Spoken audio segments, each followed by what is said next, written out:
and Fort Worth has issued a severe thunderstorm warning for Somervell County in north-central Texas, north-central Hamilton County in central Texas, southeastern Erath County in north-central Texas, northwestern Bosque County in central Texas, central Hood County in north-central Texas, until 8:30 p.m. Central Daylight Time.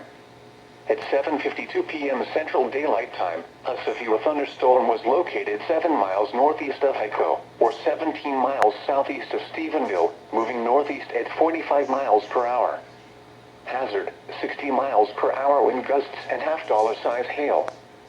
Source, radar indicated. Impact, hail damage to vehicles is expected.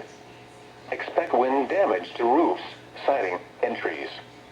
Locations impacted include Stephenville, Granbury, Pecan Plantation, Glen Rose, Hico, Dinosaur Valley State Park, Oak Trail Shores, Bluff Dale, Squaw Creek Reservoir, Decadova, Toller, Stockton Bend, Mambrino, Curves, Paluxy, Harmon, Eulogy, Alexander, Claret, and Olin. For your protection, get inside a sturdy structure and stay away from windows.